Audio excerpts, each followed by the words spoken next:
आप देख रहे हैं अल्फा डिफेंस हिंदी में आपका स्वागत है। आज के इस वीडियो में हम लोग बात करेंगे कुछ इंपॉर्टेंट डिफेंस अपडेट्स के बारे में। आज की हमारी पहली अपडेट लाइट कॉम्बैट एयरक्राफ्ट तेजस को लेकर है। साउथ अमेरिकन कंपनी अर्जेंटीना को इस समय 12 एयरक्राफ्ट की आवश्यकता है और माना जा रहा है कि इस रिक्वायरमेंट के लिए चाइनीज JF-17 थंडर सबसे आगे चल रहा है। इससे पहले अर्जेंटीना और साउथ कोरिया के बीच में south Korean aircraft T-50 golden eagle को लेकर बातचीत आगे बढ़ी थी, लेकिन यूके की तरफ से इस डील को ब्लॉक कर दिया गया था। South Korean aircraft T-50 golden eagle में 6 यानी कि 6 कंपोनेंट्स यूके से सोर्स किए जाते हैं और क्योंकि यूके और अर्जेंटीना के बीच में फाकलैंड आइलैंड्स को लेकर एक एक्टिव डिस्प्यूट है, इस वजह से यूके नहीं चाहता कि अर्जेंटीना कोई एडवांस फाइटर जेट एक्वायर करे जिससे उनको इस इलाके में थ्रेट पहुंचे। इसी चीज को देखते हुए यूके की तरफ से इस साउथ कोरियन फाइटर जेट की डील को ब्लॉक कर दिया गया था। अभी कुछ मीडिया रिपोर्ट्स के हिसाब से अर्जेंटीना की तरफ से चाइना को कहा गया है कि अगर वो JF-17 थंडर का रेट कम नहीं करते हैं तो अर्जेंटीना तेजस को एक्वायर करने की कोशिश करेगा। वैसे इस चीज के पूरे चांसेस हैं कि नेगोशिएशन करने के लिए अर्जेंटीना की तरफ से ये चीज कही जा सकती है, लेकिन यहाँ पर एक चीज समझना बहुत जरूरी है कि जो परेशानी साउथ कोरियन फाइटर जेट के साथ में थी, यानी कि यूके से सोर्स किए गए पार्ट्स, वो परेशानी तेजस के साथ में भी है।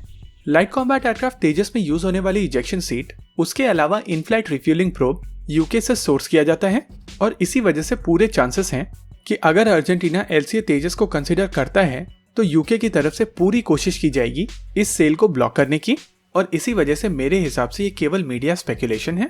वैसे JF-17 थंडर भी मार्टिन बेकर की PK-16 LE इजेक्शन सीट का प्रयोग करता है और इसी वजह से ये देखना दिलचस्प होगा कि फाइनली अर्जेंटीना कौन सा फाइटर जेट एक्वायर करता है। मेरे हिसाब से अर्जेंटीना के लिए MiG-35 एक अच्छा ऑप्शन होगा। आज की हमारी दूसरी अपडेट इच्छापुर राइफल फैक्ट्री को लेकर आ रही है। कल ही हम लोगों ने आपको एक अपडेट दिया था कि ऑर्डिनेंस फैक्ट्री बोर्ड को कॉर्पोरेट करने के लिए भारत सरकार की तरफ से मंजूरी दे दी गई है और अब इच्छापुर राइफल फैक्ट्री, जो कि भारत की एक प्रीमियर राइफल मेकिंग फैक्ट्री है, उसमें इंफ्रास्ट्रक्चर को बूस्ट करने के लिए रिक्वेस्ट फॉर इंफॉर्मेशन रिलीज किया गया है। रिपोर्ट्स के हिसाब से यहाँ पर एक नई असेंबली लाइन बनाई जाएगी जहाँ से एडवांस स्मॉल आर्म्स भारतीय सेना, भारत की पैरामिलिट्री और पुलिस फोर्सेस के लिए बनाए जाएंगे।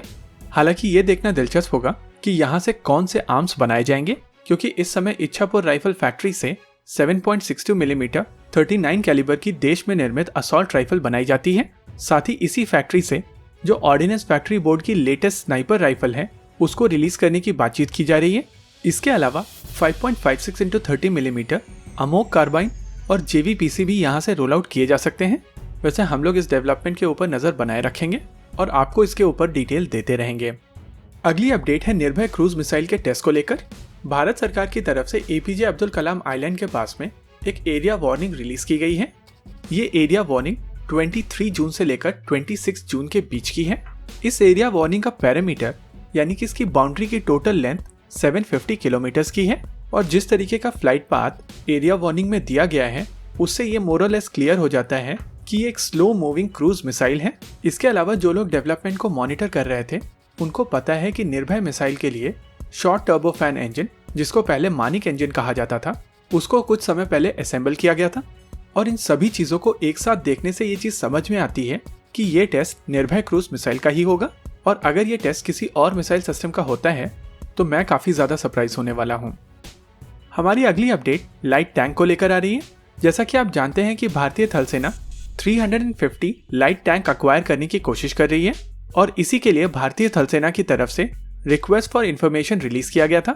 इस रिक्वेस्ट फॉर इंफॉर्मेशन को 3 प्राइवेट सेक्टर कंपनी और एक सरकारी कंपनी की तरफ से रेस्पॉन्ड किया गया है। हालांकि ये जितनी भी कंपनीज की तरफ से रेस्पॉन्स आया है उन्होंने भारतीय सेना से इस रिक्वेस्ट फॉर इंफॉर्मेशन को रेस्पॉन्ड करने के लिए समय मांगा है। ये रेस्पॉन्स आए हैं महिंद्रा डिफेंस सिस्टम की तरफ से जिन्होंने 8 वीक का समय मांगा है, टाटा एडवांस सिस्टम की तरफ से जिन्होंने 4 वीक का समय मांगा है, HFCL लिमिटेड की तरफ से जिन्होंने 8 वीक का समय मांगा है और हैवी व्हीकल आवड़ी की तरफ से 10 वीक का समय मांगा गया है। इस चीज को देखते हुए डायरेक्टर जनरल आर्मर कोर की तरफ से इस RFI को रेस्पॉन्ड करने की आखिरी तारीख 30 जुलाई तक बढ़ा दी है, यानी कि overall director general armour core की तरफ से केवल 6 वीक का एक्सटेंशन दिया गया है।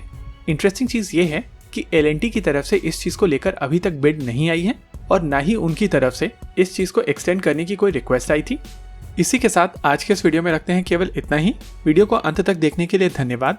देखते रहिए अल्फा डिफेंस। जय हिंद।